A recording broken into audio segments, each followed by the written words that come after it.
ఏంటి సిద్ధు గారు, love set అయింది, మరి పెళ్ళెప్పుడు? ఇంకొంచెం టైం ఉంది.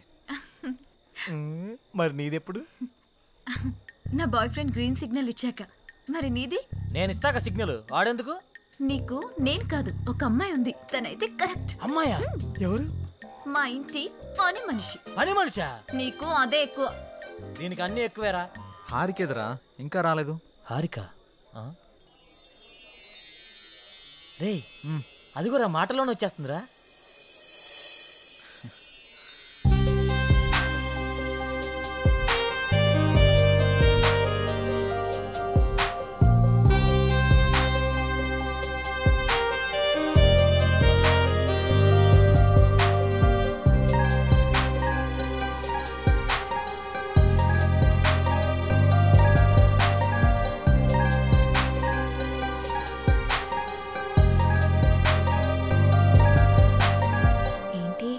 మింగేసేటట్టు అలా చూస్తున్నా?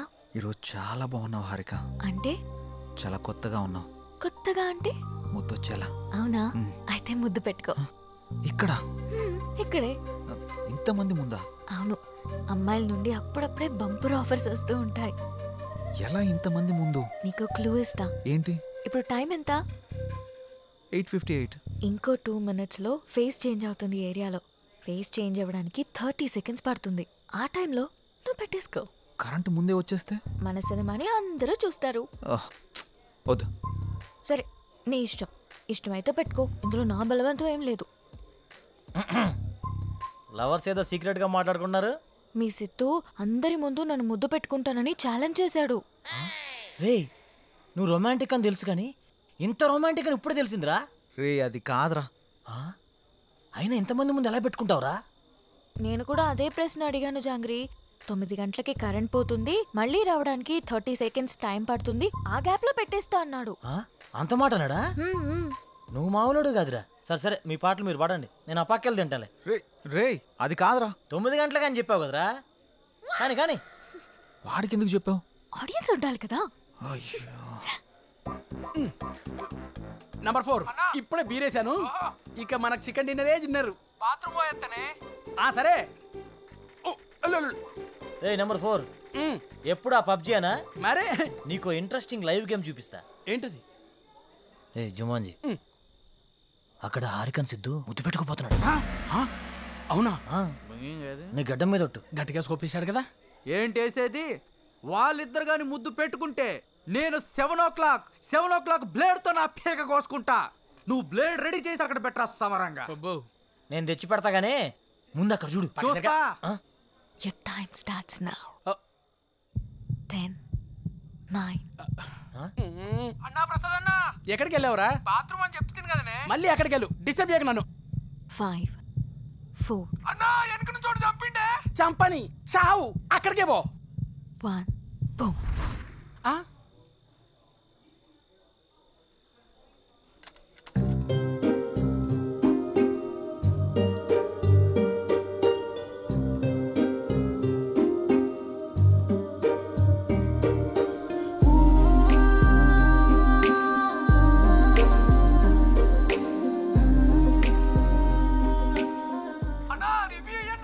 ఇవ్వా మళ్ళీ చంపుతాడే.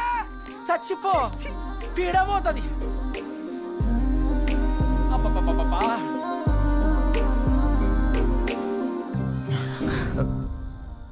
ఎవడ్రా పవర్ ఆన్ చేసింది? రే 7 o'clock పెట్టాడుగా, బ్లేడ్ తో కోసుకుంటావా? ఏంటి కోసుకునేది? ఆవేశంలో ఉన్నప్పుడు ఎన్నెన్నో అంటుంటాం, కోసుకుంటావా ఏంటి? అది నా పేరు. సారీ, అడబెట్టు. నంబర్ 4, ఇక్కడ మటన్ డిన్నర్ అయిపోయింది, ఫిష్ డిన్నర్ రెడీయా? నంబర్ 4 చచ్చిపోయిన already. Oh my PUBG. I have to start new game. I think ఇక్కడ వాస్తు బాగాలేదనుకుంటా, వేరే దగ్గరికి వెళ్ళి ఆడతాను. నంబర్ 4, నంబర్ 2 ఉన్నావా? Number 2 where are you? I'm coming. రే, నిజంగానే పెట్టేసేవేంట్రా? రే, అమ్మాయే ఆఫర్ ఇచ్చాక పెట్టుకోకుండా ఎలా ఉంటావురా? నువ్వు మామూలుడు కాదురా, మాయలోడురా.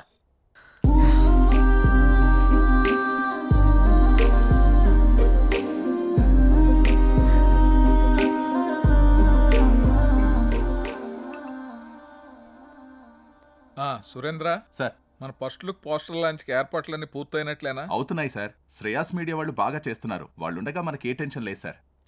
Hi sir. రాసిద్దు కూర్చో. ఏంటి ఎలా ఉన్నావు? బాగున్నాను సార్. సార్ ఇందులో మూవీ ప్రమోషన్కి సంబంధించిన కొటేషన్ ఉంది, మీరు ఫ్రీగా ఉన్నప్పుడు ఒకసారి చదవండి సార్. ఓకే. సిద్ధు, మొన్న నువ్వు ప్లాన్ చేసిన ఇంటర్వ్యూకి చాలా మంచి రెస్పాన్స్ వచ్చిందయ్యా. చాలా మంది డిస్ట్రిబ్యూటర్స్ ఫోన్ చేసి మేం కొంటాం అని అడుగుతున్నారు. బట్ నేను అమ్మదలుచుకోలేదు, ఎందుకంటే సినిమా బాగా వచ్చింది కదా, ఫోన్ రిలీజ్ చేద్దాం అనుకుంటున్నాను. ఎలాగైనా మీరే ఈ సినిమాని బాగా ప్రమోట్ చేసి పెట్టాలి. తప్పకుండా సార్, మా నుండి ఎంత చేయాలో అంత ఎఫర్ట్స్ పెడతాం. ఫస్ట్ లుక్ ఎప్పుడు అనుకుంటున్నారు సార్? నెక్స్ట్ వీక్ చేసేద్దాం. మా సురేంద్ర ఫస్ట్ లుక్ పంపిస్తాడు, అది రాగానే ప్రమోషన్ స్టార్ట్ చేద్దాం. ఓకే సార్, ఇంక నేను బయలుదేరుతాను. ఉంటాను sir. Good luck. Thank you sir. ఇందు మూలంగా యావత్ సినీ అభిమానులకు తెలియజేయమనగా త్వరలో అయోధ్య సినిమా మన ముందుకు వచ్చేస్తుందా.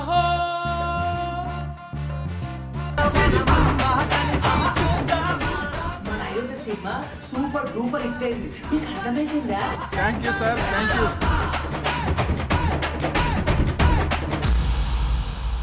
చాలా సంతోషం అండి, thank you. Hello, thank you sir, thank you. మన అయోధ్య సినిమా వచ్చిందిరా, టికెట్లు బుక్ చేసుకోరా, టైం అయిపోతా ఉంది. వచ్చింది, మ్యాచ్ వచ్చింది. టోటల్ మూవీ బాగుంది. బాగుంది, ఒక్కొక్క సీను అదిరిందంతే. బాగుంది. ఆయన నా ముల్లపల్లి హవానా సినిమా మాత్రం చాలా బాగుంది. అయోధ్య సినిమా చాలా బాగుంది, హిట్ చేయండి. సూపర్ ఉంది, చింపేశాడు. చాలా బాగుంది, నైస్. అబ్బబ్బబ్బబ్బబ్బా, అయోధ్య లాంటి cinema never before ever after. మీకు అర్థమవుతుందా? ఇప్పుడే దిల్ రాజు గారు ఫోన్ చేశారు, చాలా బాగుందంట అన్ని ఏరియాలు. ఆంధ్రానే కదండి, సీడెడ్ నైజా 3 ఏరియాలు సూపర్ అంట. టోటల్ గా ఈ చిత్రం చాలా బాగుంది, అద్భుతాన్ని సంక్రాంతికి రిలీజ్ చేసేటువంటి సినిమాగా రిలీజ్ చెప్పుకోవచ్చు. అదే సినిమా అనుకోండి, చంపేసి సినిమా బొర్ర మీదకి ఆకర్షణలోకి ఎగిరిపోయారు. ఎంతో చెప్పలేము నేనే. సార్ చెప్పండి సార్. సార్ మీరు చెప్తుంది నిజమేనా? నేను ఇప్పుడే వస్తున్నాను సార్. చాలా గొప్ప విషయం. నా మీద చాలా మంచి అభిప్రాయం ఉందండి. ఇలా జరుగుతుంది ఎక్స్పెక్ట్ చేయలేదు. సడన్ గా ఇలాగా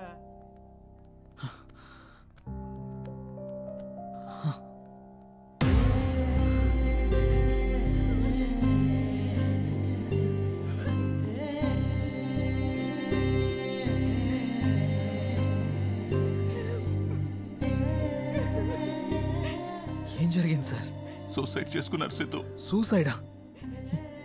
ఎందుకు సార్? సినిమా రిలీజ్ అయిన రోజే హెచ్డి ప్రింట్ పైరసీ బయటకు వచ్చేసింది. ఇప్పటి వరకు కనీసం 50 లక్షల మంది డౌన్లోడ్ చేసుకుని ఉంటారు. ప్రింట్ బయటికి రావడంతో థియేటర్కి జనాలు రావడం మొత్తం తగ్గిపోయారు. రిలీజ్ అయిన 2వ రోజే మొత్తం కలెక్షన్స్ అన్ని పడిపోయాయి. పైగా అయోధ్య సినిమా కోసం ఆయన 200 కోట్లు అప్పు చేశారు సిద్ధు. అప్పుల వాళ్ళు ఫోన్ల పైన ఫోన్లు చేశారు. అప్పులు ఎలా తీర్చాలో తెలియక, సినిమా పరిస్థితి ఏంటో అర్థం కాక ఆయన సూసైడ్ చేసుకున్నారు.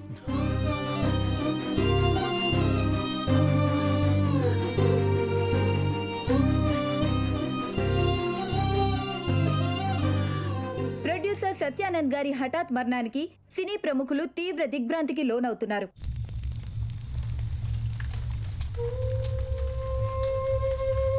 మనం పోయినా మన సినిమా ఎప్పుడు బ్రతికే ఉండాలి. నా ఊపిరి ఉన్నంత వరకు సినిమాలు తీస్తూనే ఉంటాను, సినిమాలు తీస్తూనే పోతాను. పదరా రే, అందరూ వెళ్ళిపోయారా? పదరా. అంత మంచి మనిషి ఇంత సడన్గా చనిపోవడం ఏంట్రా? సినిమా మంచి హిట్ అయింది, అంతా బాగానే ఉంది అనుకునే టైంలో అసలు ఈ పైరసీ ఏంట్రా? అసలు ఆ సినిమా బయటికి రాకపోయింటే ఆయనకి డబ్బులు వచ్చేవి, ఆయన బతికేవాడు కదరా. అంతేరా, మార్నింగ్ రిలీజ్ అయిన సినిమాని మధ్యాహ్నం లోపల పరిశీలి చేస్తున్నారా?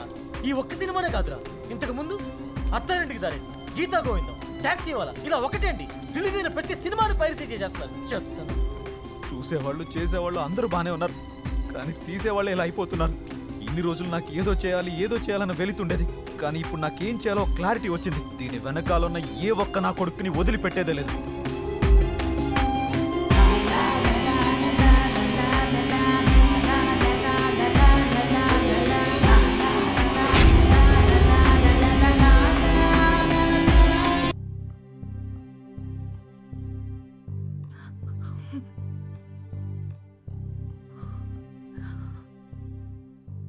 బాధపడకండి మేడం, ఆయన లేకున్నా ఆయన సినిమాలు ఇంకా బతికే ఉన్నాయి. మా ఆయన చిన్నప్పటి నుండి నాకు బాగా తెలుసు. 10 ఏళ్ల వయసున్నప్పుడు సినిమా మీద అభిమానంతో థియేటర్లో సినిమా టికెట్లు ఇచ్చే పని చేసేవారు. ప్రతిరోజు సినిమా చూడొచ్చు అని. ఆయన తీసిన మొదటి సినిమా ఫ్లాప్ అయ్యాక మనకి సినిమాలు కలిసి రావు అని నేనెంత చెప్పినా వినకుండా ఉన్నదంతా అమ్మేసి రెండో సినిమా తీసి సక్సెస్ అయ్యారు. 350 కోట్లతో సినిమా తీస్తాను అన్నప్పుడు ఎందుకండి రిస్క్ అని అడిగాను. కథ నచ్చింది, ఖచ్చితంగా ఆడొద్దని అప్పు చేసి మరీ తీశారు. రిలీజ్కి ముందు టెన్షన్ పడుతుంటే ఎందుకు తీయడం, ఎందుకు ఇలా టెన్షన్ పడటం అని అడిగాను. సినిమా తీయడం ఒక అదృష్టం, అది అందరికీ రాదు. అందులో ఉన్న ఆనందం చేసేవాడికి మాత్రమే తెలుస్తుంది అని అనేవారు. కానీ చివరికి ఆ సినిమా కోసమే తన ప్రాణాన్ని తీసుకున్నాడు బాబు.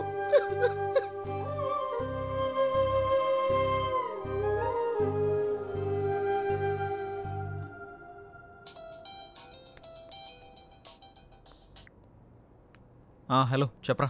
ఆ సైబర్ టీం వాళ్ళ కాంటాక్ట్ దొరికింది. వాళ్ళకి కాల్ చేశాను. రేపు మార్నింగ్ అపాయింట్మెంట్ ఇచ్చారు. సరే, రేపు వెళ్ళి కలుద్దాం. సార్, నా పేరు సిద్ధు, నేను హెచ్ఎంటీవీలో జర్నలిస్ట్ని. వీళ్ళు నా టీం. మొన్న అయోధ్య సినిమా పైరసీ అయి ప్రొడ్యూసర్ సత్యానంద్ గారు చనిపోయిన విషయం మీకు తెలిసే ఉంటుంది. నాకు ఈ పైరసీ గురించి కొంచెం ఇన్ఫర్మేషన్ కావాలి సార్. ఓకే, చెప్పండి. అసలు ఈ పైరసీ ఎలా జరుగుతుంది సార్? ఈ పైరసీ అనేది పెద్ద మాఫియా. ఇది చాలా రకాలుగా జరుగుతుంది. ఈ థియేటర్స్తో లింకులు పెట్టుకొని వాళ్ళు థియేటర్లో రికార్డ్ చేసి దాన్ని వెబ్సైట్లో అప్లోడ్ చేస్తారు. కానీ ఇప్పుడు కొత్త టెక్నాలజీ వాడుతున్నారు. శాటిలైట్ ద్వారా వచ్చే కోడ్ని హ్యాక్ చేసి ఒరిజినల్ ప్రింట్ని బయటకు తీస్తున్నారు. ఆ తర్వాత ఆ మూవీని సైట్స్లో అప్లోడ్ చేస్తున్నారు. ఐపీ అడ్రస్ని ట్రేస్ చేసి ఆ అప్లోడ్ చేసిన సైట్ని బ్లాక్ చేయలేమా? బ్లాక్ చేయొచ్చు, కానీ ఇది బ్లాక్ చేసిన క్షణంలోనే వేరే డొమైన్ని యాక్టివేట్ చేస్తున్నారు. దీనివల్ల వాళ్ళకేంటి లాభం? లక్షల్లో సంపాదిస్తారు. ఎలా సార్? ఆ సైట్కి వచ్చే అడ్వర్టైజ్మెంట్స్ ద్వారా, వ్యూస్ ద్వారా, డౌన్లోడింగ్స్ ద్వారా సంపాదిస్తారు. వాళ్ళు తలుచుకుంటే మనిషి నీడను కూడా దొంగిలిస్తారు. దీన్ని కంట్రోల్ చేయలేమా? మేము ఎన్ని క్రైమ్స్ కంట్రోల్ చేసినా ఈ పైరసీని మాత్రం పూర్తిగా కంట్రోల్ చేయలేకపోతున్నాం. ఇది సిస్టమ్కి పట్టిన వైరస్ లాగా, బాడీలో వచ్చిన ఇన్ఫెక్షన్ లాగా విచ్చలవిడిగా పాకిపోతుంది. దీనికి స్టార్టింగ్ ఎక్కడో ఎండింగ్ ఎక్కడో కూడా అర్థం కావట్లేదు. ఒక సైట్ బ్లాక్ చేస్తే ఇంకొకటి, ఒక చోట పట్టుకుంటే ఇంకో చోట, ఇలా ఎక్కడ పడితే ఎక్కడ, ఎలా పడితే అలా పైరసీ చేసేసి కష్టపడి సినిమా చేసే వాళ్ళ లైఫ్ని స్పాయిల్ చేసేస్తున్నారు. ఇది ఆగాలంటే కొంచెం టైం పడుతుంది. ఓకే సార్, ఏదైనా అవసరం పడితే మిమ్మల్ని కలవచ్చా? Sure, any time. Thank you sir. Bye sir. Bye sir. మేమిద్దరం కలిసి షాపింగ్కి వెళ్ళి వచ్చే లోపల బండి. రే, అంత ఎక్స్పీరియన్స్ ఉన్న వాళ్ళే ఆపలేపారు, మనం ఎలా ఆపుతాంరా? సంకల్పంతో. రావణాసురుడు సీతను ఎత్తికెళ్ళిపోయాక సీత పోతే పోయిందని రాముడు ఊరుకున్నాడా? హనుమంతుడి సాయంతో రావణాసురుడిని చంపి మరీ సీతను తెచ్చుకున్నాడు. అంటే ఇప్పుడు నువ్వు రాముడు, ఆయన హనుమంతుడా? ఏదైనా కావచ్చు, యుద్ధం మొదలు పెట్టాక ముందుకెళ్లాల్సిందే. ఒక పని చేద్దామా? ఏంటి? పైరసీ ఎలా ఆపాలి అని నా ఇన్స్టాలో పోస్ట్ చేస్తే ఎవరైనా మంచి ఐడియా ఇస్తారేమో. అలాగంత టాలెంట్ ఉంటే నిన్నెందుకు ఫాలో అవుతారు? ఆపుతావా? నా ఫాలోవర్స్ లో 2000 పైగా డాక్టర్స్, 20,000 పైగా ఇంజనీర్స్, 30,000 పైగా ఎంప్లాయీస్ ఉన్నారు తెలుసా? అబ్బో, పెద్ద కౌశల ఆర్మీ ఉందిగా. ఇప్పుడు అవన్నీ కాకుండా దీన్ని ఎలా ఆపాలో ఆలోచిద్దాం. ఓకే, నువ్వు ట్రై చెయ్యి. నీకేం హెల్ప్ కావాలన్నా నేను చేస్తా. Thank you. పదండి.